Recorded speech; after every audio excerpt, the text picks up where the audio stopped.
Hi, this is Chris Terry from Light the Fuse and Run, coming at you live and direct from my kitchen in Los Angeles.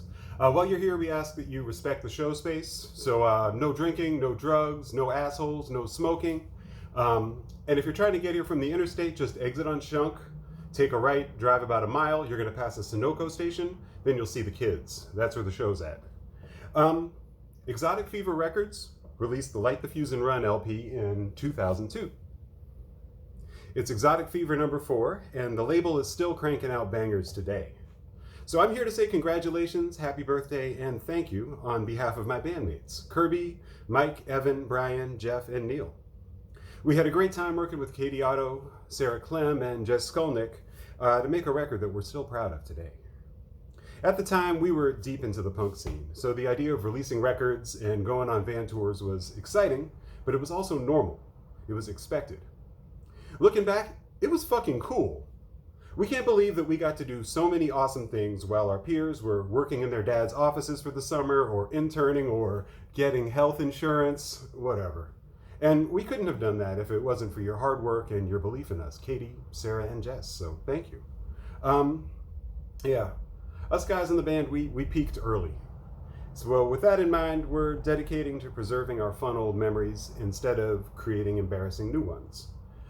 We put all our old music on Bandcamp at lightthefuseandrun.bandcamp.com. Evan, our drummer at Docklands Design, also made replicas of one of our old shirts. You can get them on Bandcamp, and the profits all go to the movement for Black Lives. We also pooled our old pics and started an Instagram at lightthefuseandrun, where you can see us when we were younger, cuter, and wearing way bigger jeans. We all live in different states these days, so we won't be performing today.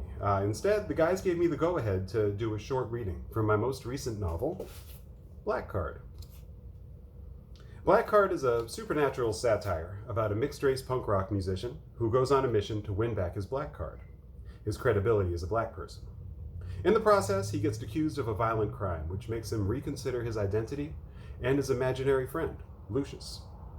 NPR listed Black Card as one of the best books of 2019, and yes, it is fiction inspired by my own experience in the early 2000s hardcore scene. Here's a passage from a Sweaty House show. Remember those? The first band were all 20-ish, with long hair, proud of their van, just back from that first short tour down the coast. Their music better than I wanted to admit. They'd set up to play in a bedroom at the back of the first floor.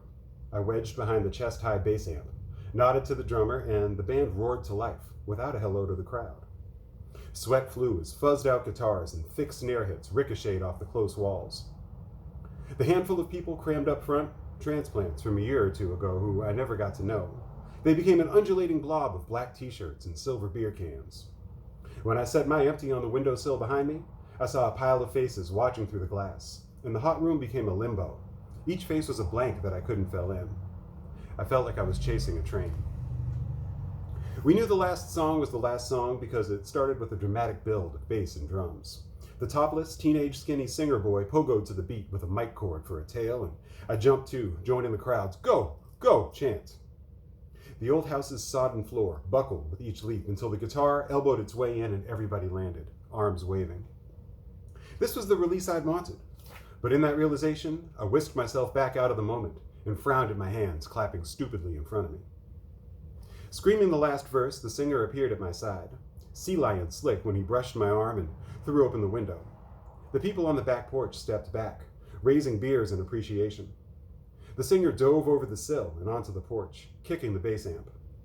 I clamped my hands onto the top to steady it, and by the time I turned back, the singer was a flash of sweat-shiny back in the dusk, dragging the mic cord into the dark as displaced shouts exploded from the PA. The song ended with a crash of cymbals, the mic cord draped over the drum set like caution tape. Through the applause, the room's heat shifted from electric to oppressive. I said, "Nice show," to the bassist. He smiled as I slipped out from behind the amp. The wall was wet to the touch. My head was a grinding gear, waiting to catch a cog. I stepped onto the back deck, 20 degrees cooler, but still hot.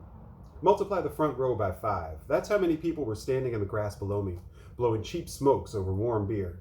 The dark yard a ballet of glowing red dots.